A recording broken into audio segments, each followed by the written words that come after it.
Hey, bonjour tout le monde. Hey, dans cette vidéo-là, je vous explique comment bien préparer vos vacances en Gaspésie. Certains d'entre vous seront présentement en train de préparer leurs vacances. Puis un défi de bien préparer ses vacances, c'est de bien savoir comment gérer les situations imprévues comme la pluie. Mais avant de parler de la pluie et des activités à faire sous la pluie, ou quand il pleut plutôt. J'aimerais vous parler des choses importantes à savoir quand on se prépare pour un voyage. En tout cas, au Québec, il y a des régions touristiques partout au Québec. Puis dans des régions touristiques spécifiques comme la Gaspésie, on a des sous-régions. Ça veut dire qu'en Gaspésie, nous avons 5 régions. Nous avons la côte qui est divisée en la Matanie puis la Métis, qui ont encore d'autres sous-régions. Vous avez la Haute-Gaspésie, vous avez la Pointe. La Pointe, c'est le secteur du parc Forillon, puis le secteur de Percé. Vous avez la baie des Chaleurs, puis la vallée de la Matapédia. Ce qu'il faut savoir, c'est que si vous tournez, il y a un sens privilégié pour tourner en Gaspésie. Là, si vous voulez faire le tour, c'est bien de commencer par la côte, la Haute-Gaspésie, la Pointe, la baie des Chaleurs, puis finir par la vallée de la Matapédia. Il y en a qui tournent dans l'autre sens, c'est possible aussi, mais il y a quelques éléments plus compliqués si vous tournez dans l'autre sens, mais pour venir chez nous. Nous, on est directement au début de la Haute-Gaspésie quand vous arrivez de Matane. Ça veut dire si vous couchez chez nous, vous arrivez, vous faites la région de Rimouski, la Matanie, la Métis, vous êtes dans cette région-là. Vous arrivez chez nous en fin de journée, vous allez au restaurant, le lendemain, vous êtes prêt à partir pour faire la Haute-Gaspésie. Vous êtes ici le soir, le matin, vous pouvez me parler de vos activités, je peux vous conseiller. Si vous tournez dans l'autre sens, mais vous allez faire la Haute-Gaspésie, vous allez coucher puis chez nous, puis là, vous allez faire une sous-région que je connais moins. Je connais la région de Matane, Rimouski un peu, mais j'ai pas. Si vous me posez des questions sur le parc du Bic, je peux aller là souvent dans ma vie, comme le parc de la Gaspésie. Je connais moins les sentiers, je suis pas capable de bien renseigner. C'est pas ma région. Ça veut dire que un peu partout, quand vous arrivez, c'est bien de quand vous installez une place, mais commencez votre coucher le soir, avant de faire la sous-région, vous êtes capable de bien valider votre plan avec les personnes qui sont où est-ce que vous restez. Là. Je dis que ça, c'est intéressant à savoir. Ça, c'est le premier conseil que je vous donne. Ça veut dire que vous arrivez chez nous le soir, on jase, puis on discute de tout ça. Pour bien choisir ses activités, quand vous réservez, je vais faire une autre grosse parenthèse. Si vous dormez dans moi, je vous conseille les gîtes touristiques. Les gîtes touristiques, ça a un avantage sur tous les autres types d'hébergements. Premièrement, il faut faire une distinction. Bed and breakfast puis gîte touristique, c'est pas du tout la même chose. Ça se ressemble beaucoup, mais c'est pas la même chose. Bed and breakfast, la traduction, c'est couette et café. Gîte touristique, c'est un peu similaire au bed and breakfast, mais c'est une coche au-dessus des bed and breakfast. Les bed and breakfast, souvent, c'est pour dormir une nuit. Les petits déjeuners, c'est en autoservice. C'est des gens qui font ça souvent. C'est un revenu supplémentaire. Les gîtes touristiques, c'est des gens professionnels qui c'est le gagne-pain principal qui font ça comme gîte touristique. Nous, on peut céduler vos restaurants, vos activités. Si vous nous appelez puis vous réservez en direct avec nous, là, on peut s'occuper de plein de choses pour vous. On fait affaire avec les agences et tout. Les bed and breakfast, souvent, ils font pas affaire avec les agences ou très peu. Moi, je fais affaire avec des agences de voyage qui planifient des voyages pour des gens et tout. Ça veut dire qu'il y a une meilleure offre dans les gîtes touristiques que les bed and breakfast, surtout les déjeuners. Souvent, les déjeuners dans les bed and breakfast, c'est autoservice. Dans les gîtes, c'est des menus servis chauds, c'est servi aux tables. Vous avez un meilleur accueil aussi. Si vous n'êtes pas laissé à vous-même, souvent dans les bed and breakfast, vous avez très peu d'accueil ou très peu de conseils. Ça veut dire que les gîtes touristiques, on est des vrais bureaux touristiques. On est même souvent mieux qualifiés que les bureaux touristiques qui vont souvent, c'est pas le cas en Haute-Gaspésie, là, mais dans les bureaux touristiques, souvent ils prennent des étudiants. Hein, puis là, ça change, le personnel change. Mais nous, on est là année après année, on a un suivi avec les activités touristiques, on sait ce qui est ouvert, qui est fermé, comment que ça fonctionne et tout. On a du background. Ça veut dire que ça, c'est intéressant à savoir pour réserver dans le gîte touristique, puis on est des propriétaires. Si vous allez dans les hôtels, les auberges, c'est bien aussi, c'est un autre style, mais souvent, vous êtes avec des employés. Ça veut dire que souvent, le service peut être moins bon pour les informations. Ils ont souvent moins de temps, mais c'est pas tout le temps vrai. Mais dans un gîte touristique, souvent, c'est les propriétaires qui sont là. On veut que les clients reviennent. Un meilleur service, vous êtes directement avec le propriétaire. Ça, c'est bon à savoir. Si vous êtes plus autonome et vous voulez organiser votre voyage par vous-même, il y a d'autres choses importantes à savoir que j'ai appris sur le tas, comme on dit. Les guides touristiques, très, très important. Il y a deux types de guides touristiques, selon moi. Il y a les guides touristiques où ce que c'est nous qui payons pour être dedans, puis il y a les guides touristiques que vous payez pour l'acheter. Moi, le meilleur exemple que je donne, c'est effectivement pas un guide touristique québécois, mais c'est le Routard. Le Routard, c'est français, c'est international. Ils font pour toutes les régions. Le Routard, vous allez payer votre guide. À la différence que, tu sais, le guide de la Gaspésie, je vais vous donner un exemple bien précis, Touriste Gaspésie, là. Moi, si je veux être dans le guide de Touriste Gaspésie, il faut que je paye tant par année. Puis si je veux avoir une publicité là-dedans, ça coûte des centaines et des centaines de dollars. C'est très, très dispendieux pour un gîte touristique ou quelqu'un qui a une activité touristique qui n'est pas énorme, qui n'a pas énormément de revenus d'être dans ces guides-là. Ça veut dire que ça favorise les gros, puis ceux qui ont une industrie ou ceux qui ont beaucoup de profits, qui sont comme les grands parcs et les grandes institutions, là, ils vont être dans ces guides-là, Gaspésie, les gros hôtels et tout, ceux-là qui se payent la publicité. Ça veut dire que c'est pas ça favorise un peu les attrapes aussi. Là. Les gens qui ont du revenu et tout, puis qui sont gros, ils ont les subventions, ils sont là-dedans. Ça veut dire que les petits sont jamais. On peut difficilement être là-dedans. On peut être là-dedans, mais si tu payes la cotisation annuelle, tu vas avoir juste une description de ton établissement sans photo. Si tu vas avoir des photos, ça te coûte une fortune. C'est pas long que ça te monte un bill de 1500, 2000 $ là, si tu veux avoir une vraie publicité dans ces guides-là. Tandis que le Routard, puis il y a d'autres types de guides de ce genre-là, c'est vous qui payez le guide, vous allez payer 20$ pour le guide. Mais eux autres, ils nous inspectent, puis ce qu'ils font, c'est qu'ils retiennent environ le tiers des meilleures activités touristiques, les meilleurs hébergements, puis le 2 tiers, là, qui considèrent qualité-prix, que ça n'a pas d'allure, ils ne le mettent pas dans le guide, ou ils n'en parlent pas. Ça veut dire ou très peu. Ça veut dire qu'ils vont choisir le meilleur tiers, la meilleure moitié d'une région, selon les places. Puis ils vont les coter, puis ils viennent régulièrement, incognito, ils louent des chambres, puis on le sait même pas. Puis des fois, ils passent une fois par 3 ans comme ça, incognito, puis une fois par 3 ans, un peu à l'improviste, ils vont venir bien identifier, juste pour savoir s'il y a eu des modifications à ton établissement. Ça veut dire que ça, c'est intéressant à savoir. Il y a beaucoup plus de choses dans ces guides-là. Souvent, il y a plein d'activités touristiques que vous allez retrouver là-dedans, puis ceux-là qui sont moins pertinentes, ils ne sont pas là. Ça veut dire que, mais par contre, vous pouvez les retrouver dans les guides plus conventionnels, ceux-là qui sont moins pertinentes parce qu'ils vont payer de gros prix pour être dedans. Ça, c'est bon à savoir, mais le meilleur truc, c'est de m'appeler réservant direct, puis me poser toutes vos questions, puis je vais vous expliquer tout ça.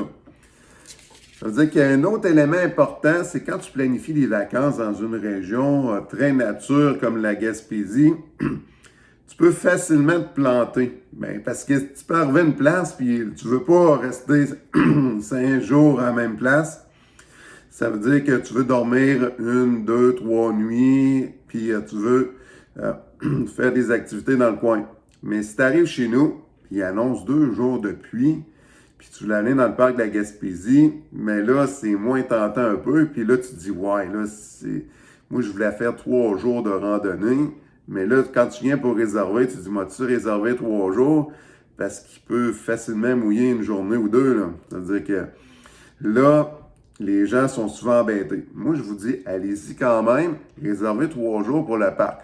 Il faut savoir que moi, les clients ici, là, qui viennent ici, la majorité, ils réservent une nuit. C'est pas des Québécois, c'est des Européens. ils font ça vite un peu, ils ratent souvent le voyage. Puis quand il pleut, ils vont forcément, régulièrement quand même, juste au parc de la Gaspésie, à moins que ce soit vraiment le déluge, là. Mais moi, ce que je conseille, c'est minimum 2 jours ici, là. Minimum 2 jours, puis idéalement 3 jours. Ça te fait 2 journées pleines. Une journée pleine pour faire de la rando. Une journée pleine pour faire les activités dans le coin aussi, sur le bord de la côte, intérieur et tout. Puis s'il fait vraiment beau, mais tu vas dans le parc de la Gaspésie 2 jours, là. Dans le parc de la Gaspésie, s'il pleut puis il fait pas beau, tu sais, il annonce un 5 mm de pluie et moins, tu peux quand même aller à des places pas en altitude, voir le lac aux Américains, faire des montagnes moins hautes, Ernest Lafosse, voir la chute Saint-Onge, faire une petite randonnée sur le bord de la rivière Saint-Onge aussi. Là, tu vas pas, tu vas voir la rivière, tu vas voir des choses à ton niveau, là, puis avec un bon parapluie ou un bon manteau, là, un bon Artérix, là, tu vas être capable de faire quelques heures, puis tu vas être capable de voir des belles choses quand même dans le parc. C'est-à-dire que s'il pleut beaucoup, prévoyez une demi-journée quand même dans le parc. Ça, c'est intéressant. Sinon, ce qu'il faut savoir, c'est qu'il y a plein d'activités touristiques intéressantes à faire à l'intérieur. Si vous en venez vers chez nous, dans la région, juste avant moi, dans la région de dans la ville de Saint-Udric, qui est dans le coin de Matane, il y a une activité que j'aime bien gros aller quand je vais dans ce coin-là. Je passe tout le temps chez Carpentieri. Carpentieri, là, c'est un vignoble italien qui est là depuis plusieurs années. Puis, ce qui est intéressant, s'il pleut, là, c'est une belle place à arrêter, même s'il pleut pas, là. Mais s'il pleut, vous l'arrêtez là, vous prévoyez 2 heures. Vous pouvez faire l'activité là, en une demi-heure, mais vous pouvez facilement passer 2 heures là. Je vous explique pourquoi. Quand il fait beau ou que vous pouvez manger là aussi sur place, il y a des tables à pique-nique, mais il y a souvent de l'attente. C'est très, très populaire. Ça veut dire que moi, j'étais allé là une fois un été, là, j'ai attendu 1 heure juste pour pouvoir rentrer. Ça veut dire qu'ils font rentrer des groupes, ils font la dégustation de leurs produits de vin. Les vins sont chers un peu pour ce que c'est. Moi, ce que je préfère là-bas, c'est les alcools fortes, là, les brandy au poire, à l'orange. L'amaretto est excellent aussi. Ils ont plein d'alcool fortes qui sont super bonnes. Ça veut dire qu'ils vont vous les faire goûter à l'intérieur. Il y a plein de produits italiens aussi, des olives, des biscottes, toutes sortes de trucs là-bas que vous pouvez acheter qui viennent directement d'Italie. Puis, il faut prévoir une autre demi-heure, souvent 20 minutes, 15-20 minutes pour payer aussi après avoir fait les dégustations, pour avoir fait son magasinage, puis faire le tour. C'est plein de petites sections à l'intérieur. C'est une belle grande place. Là, c'est super intéressant. Puis, c'est le fun. Ça veut dire que ça, c'est une belle place à arrêter avant d'arriver chez nous. Quand vous arrivez en fin de journée, vous arrivez dans le coin du souper ou après le souper ici. Mais vous pouvez faire ça dans l'après-midi juste avant d'arriver. Là. Ça, c'est super intéressant. Ça, c'est une bonne idée. Aussi, à m'attendre, si vous êtes d'avance, si vous voulez arrêter à la microbrasserie La Fabrique, les gens aiment beaucoup cette microbrasserie-là. Ils font toutes sortes de bières intéressantes. Vous pouvez manger là sur place aussi. Puis il y a une petite rue là, où ils vendent le bière aussi dans d'autres commerces. C'est une belle petite rue touristique aussi dans le coin de Matane, là, sur le bord de la rivière. C'est super intéressant aussi comme endroit. Quand vous arrivez à Captcha, avant d'arriver chez nous, il y a 2-3 trucs que vous pouvez faire. Il y a le camping Capucin, là, avant d'arriver chez nous, il y a des petits sentiers, là, une petite heure pour se dégourdir. Là. Il y a des belles vues sur la mer. Il y a le camping aussi, il faut aller là marcher, c'est super beau. Il y a la baie de Capucin qui est tout près du camping aussi, qu'il faut aller marcher là. C'est une super belle randonnée. Vous en avez pour 1 heure ou 2 là, à vous dégourdir les jambes là, en faisant les sentiers. Dans le même secteur, vous avez Éole Captcha. Éole Captcha, attention, appelez pour être certain que vous arrivez à bonne heure s'il y a parce que des fois, quand vous êtes en début et en fin de saison, ils ne sont pas toujours ouverts ou ils vont entendre d'avoir un certain nombre de personnes faire la visite. Appelez, prenez rendez-vous, c'est toujours mieux, même en haute saison. Là, si vous arrivez là puis la visite est commencée depuis 5 minutes, mais là, vous allez avoir 1 heure d'attente là. Appelez, c'est mon conseil. Mais il y a le Captcha, c'est ceux qui aiment la techno, c'est le parc d'éoliennes, là, avec l'éolienne verticale. Il y a plusieurs choses que vous pouvez faire là. Vous pouvez faire, il y a des années qui ne le font pas tout le temps, mais vous pouvez faire même de l'escalade sur les éoliennes. Vous pouvez visiter l'intérieur des éoliennes. C'est vraiment intéressant. Pas très loin de là, il y a un autre camping aussi qui est le site du fort de Captcha avec le rocher qui est l'emblème de la ville en forme de chat. Contribution volontaire, vous mettez une pièce ou deux dans la boîte, là, puis là, vous pouvez rentrer, puis vous pouvez aller voir le rocher. Ça, vous comptez, il y a des petits sentiers aussi que vous pouvez aller marcher. Vous comptez une demi-heure, trois quarts d'heure, une heure, là, si vous voulez faire la marche dans les petits sentiers aussi. C'est possible aussi. À Captcha, là, c'est une information qui reste à valider, mais je crois qu'on a la plus grosse distillerie de la province de Québec. Ça serait à valider, où c'est ouvert depuis le mois de décembre. Ça vient juste d'ouvrir. Ça veut dire qu'ils font présentement 4 sortes de gin, plus une vodka, mais il y a d'autres surprises qui s'en viennent pour l'été. Ça, j'en suis convaincu. Ça veut dire qu'à l'intérieur, vous voyez les installations. Il y a des grandes fenêtres. Vous voyez comment ils font le gin, puis qu'ils font la vodka. Ça, c'est à mettre au programme. C'est juste à côté de chez nous. Vous pouvez y aller à pied. Là, c'est à 10 minutes de marche, au max de chez nous. Puis ça, c'est intéressant, la distillerie de Captcha. Ça, je vous parle, c'est des activités là, que vous pouvez faire à l'intérieur là, quand il pleut. Hein.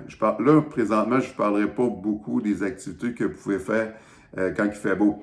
C'est un plan de secours là, que je vous donne. Là, c'est combien bien préparer vos vacances. Ça veut dire que si jamais il annonce de la pluie, vous emmenez ici, c'est toutes des choses. Ça, vous n'avez pour une bonne journée, là, juste dans notre secteur, fait des activités à l'intérieur. Ça veut dire que juste en arrière de chez nous, encore à pied, 2 minutes de marche, vous avez la Maison des Verriers avec Tatsumi. Tatsumi, c'est un souffleur de verre. C'est un des rares seuls souffleurs de verre qui permet aux gens de faire leurs propres pièces sans avoir fait de formation avant. Ça veut dire que vous arrivez là, il y a 4-5 sortes de pièces que vous pouvez faire. Vous choisissez vos couleurs, votre type de verre et tout, vos formes et tout. Oui, on vous explique grosso modo avant de commencer votre plan. Puis vous êtes assisté avec un ou deux professionnels, dépendamment là, qui est là. Puis c'est pas dangereux du tout. Hein. Même si c'est un verre très très chaud, vous travaillez du verre en fusion. Il y a des enfants, je pense qu'à partir de 9 ans, les enfants peuvent même le faire. Là. C'est à vérifier l'âge, là, mais moi j'ai des amis qui sont venus ici avec des jeunes enfants, puis ils ont réussi à faire l'activité. Puis, il faut prévoir de coucher parce que la pièce va refroidir 12 heures pour que vous puissiez la récupérer. Si vous dormez juste une nuit, ils vous l'envoient par la poste, mais là, vous allez peut-être payer 20, 30, 40 pièces de frais de poste, dépendamment où ce que vous restez, pour l'envoi. Mais si vous dormez 2 nuits, vous faites ça la première journée, le lendemain, avant de partir, vous récupérez votre pièce juste à côté chez nous. Puis ça, c'est intéressant aussi. Puis ça, il faut compter là, une bonne heure là, si vous faites l'activité. Si vous ne voulez pas faire l'activité, mais c'est pas plus grave que ça. Vous pouvez acheter des pièces faites d'avance, mais il faut prévoir une petite demi-heure parce qu'il y a des fois, le professionnel est en train d'assister quelqu'un qui fait une pièce, puis là, il faut que tu attendes mais là, tu vas regarder la personne en train de faire sa pièce, puis là, tu peux, si tu arrives là, puis le gars, il a commencé depuis 20 minutes, mais là, il t'en reste peut-être 15-20 minutes, mais si tu arrives au début, c'est sûr, tu vas regarder ça jusqu'à la fin, c'est super le fun, intéressant à comprendre comment ils font les pièces. C'est-à-dire, ça, c'est le fun aussi. Ça, je regarde ma petite liste. Ça, c'est les 3 principales choses là, qu'on fait dans mon coin. Là. Ça veut dire que la distillerie, là, le fort Éole, puis Tatsumi, là, c'est accessible très, très proche de chez nous. Il y en a même qui vont au fort de Captcha à partir de chez nous à pied. Ça, il faut compter plusieurs heures, un bon 3-4 heures de marche aller-retour là, pour y aller. Mais c'est possible aussi, là, si ça vous tente d'aller faire une belle randonnée sur le bord de la plage, sur le bord de la mer et tout, là, vous marchez, puis vous pouvez y aller à pied. C'est possible aussi. Sainte-Anne-des-Monts, quand il pleut, il y a encore beaucoup de choses à faire là. La principale, moi, mon coup de cœur numéro 1, c'est le Centre d'art Gisèle et Monique Benoît. C'est le plus grand centre d'art de peinture à l'huile animalière au Canada. C'est 2 étages complets là, de tableaux de peinture à l'huile faits par 2 artistes, la mère et la fille. au sous-sol. C'est tellement beau. Le sous-sol, là, ça se passe en pleine noirceur avec des petites lumières sur les tableaux. La majorité des tableaux au sous-sol, là, c'est la collection privée des artistes. C'est de toute beauté, là. Ça vaut vraiment la peine. C'est comme si vous seriez dans le parc de la Gaspésie en pleine noirceur, puis vous rencontrez des animaux, là. Il y en a qui sont quasiment grandeur nature, là. Les orignaux, là, immenses. C'est de toute beauté. Vous avez vraiment l'impression qu'ils sont devant vous, les animaux. C'est super beau. Ça veut dire qu'il annonce 30 mm de pluie pendant 3 jours. Vous ne pouvez pas aller dans le parc voir les orignaux, vous êtes déçus. Hey, non, mais vous en allez au centre. Mais au centre dehors, là, il faut y aller même s'il fait beau, parce que tous les animaux, parce que quand vous allez dans le parc, vous ne verrez pas tous les animaux. Mais si vous allez au centre d'or, la majorité des animaux de la forêt boréale sont là. Ils sont peints, ils sont là, ils ont de l'air vivant, c'est de toute beauté. Vous pouvez les admirer pendant des 15 minutes par tableau si vous voulez. Souvent en nature, là, quand vous voyez un animal sauvage, là, il ne reste pas là bien longtemps, à part sur l'Ernest Laforce des orignaux, c'est un peu l'exception, là, mais souvent, c'est pas très long qu'ils se cachent. Hein.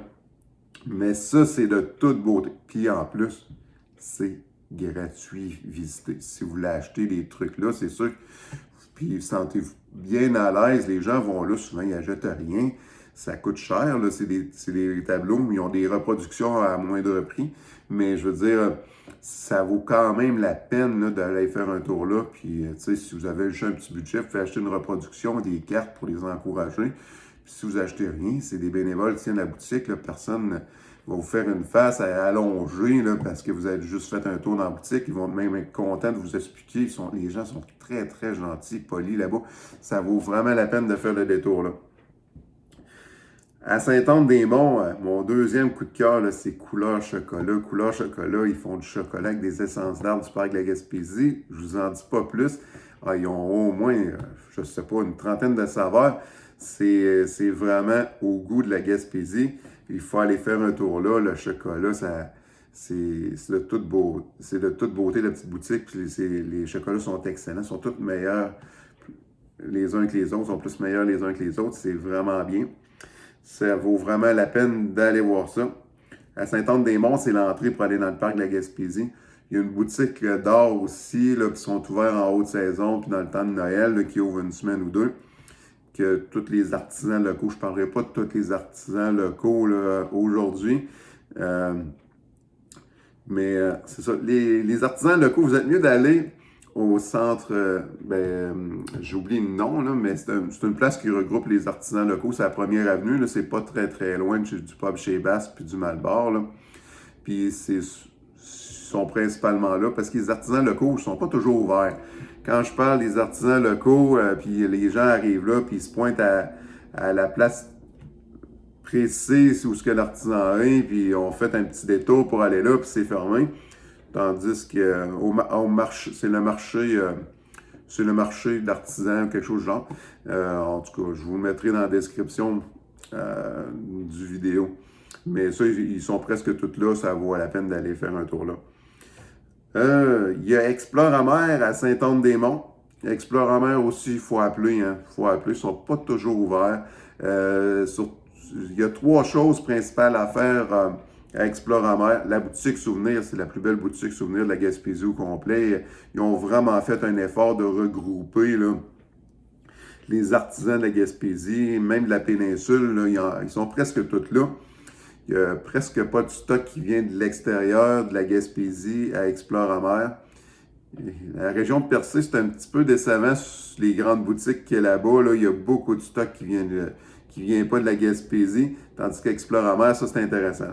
La boutique, c'est la plus belle boutique. Moi, selon je les ai toutes faites, les boutiques à Gaspésie, c'est la plus belle boutique souvenir là, de la Gaspésie au complet, Exploramer.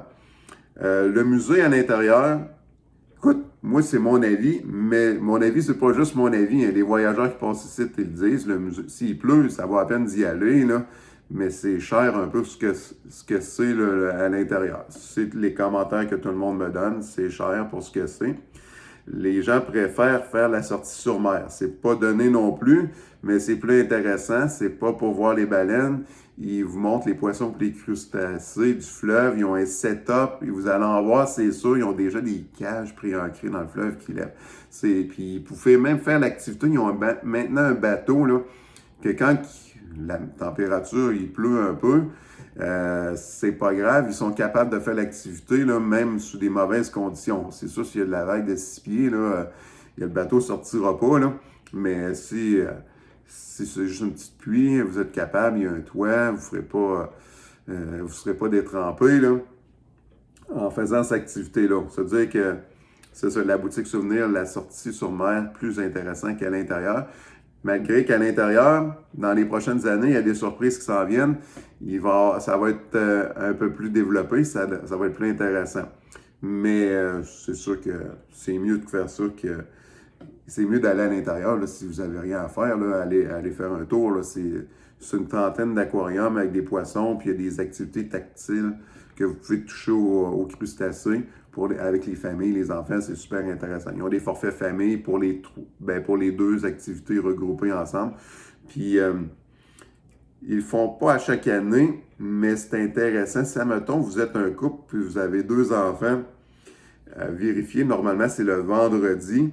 Vous voulez aller faire le tour du Mont-Albert, vous pouvez laisser vos enfants pour la journée à Explorer-Mer le vendredi, mais il faut se céduler, prendre ses vacances, arriver ici. Ils prennent en charge les enfants, vous préparez un lunch, puis ils font des activités, ils font la sortie sur mer, ils font visiter les aquariums, ils ont des activités de ramassage, ils ramassent les coquillages sur le bord de la mer, ils expliquent c'est quoi aux jeunes, puis ils prennent les jeunes toute la journée. Ça coûte un petit quelque chose, mais ça peut être intéressant si vous voulez faire une grande randonnée sans les enfants, c'est comme s'ils gardent vos enfants en fait pour une journée, pour un coup.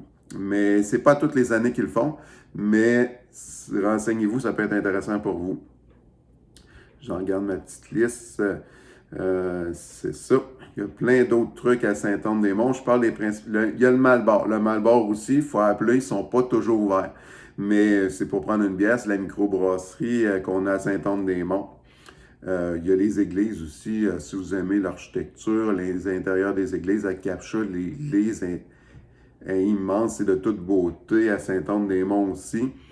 Souvent, les portes en avant sont peut-être des fois barrées. Vous allez en arrière, là, puis il y a une autre petite porte dans les églises, vous cognez là, puis vous pouvez visiter en tout cas, à Capcha, c'est comme ça, il faut passer par en arrière, on cogne, puis il y a une madame qui est là, sur les heures d'ouverture normales, là, puis qui fait visiter l'église, là. Ça peut être intéressant aussi. Ben, j'espère vous avoir bien renseigné comment planifier vos vacances, puis pas manquer votre coup en Gaspésie. Puis si vous venez dans mon coin, vous réservez 3 nuits ici, vous avez une bonne journée et demie là, d'activité intérieure, puis vous choisissez la journée qui annonce le plus de pluie, vous faire les grosses activités intérieures, puis les journées qui fait beau, vous allez dans le parc. Le parc, moi j'ai des gens qui viennent 7 jours ici, beau temps, mauvais temps, ils vont dans le parc, peu importe. Là. Quand il fait pas beau, dans le parc, vous allez au Renesse-la-Force, vous avez des bonnes chances de voir des orignaux. Les orignaux, début juillet. C'est début juillet, les 2 premières semaines de juillet, fin juin, là, c'est vos meilleures chances pour voir des orignaux. Mais en tout cas, voici mes trucs. Si vous avez des questions plus précises, ne vous gênez pas pour appeler ou m'envoyer un petit courriel. Ça va me faire plaisir de répondre à vos autres questions. Puis je vous souhaite une bonne planification de vos vacances en Gaspésie cet été. Au revoir.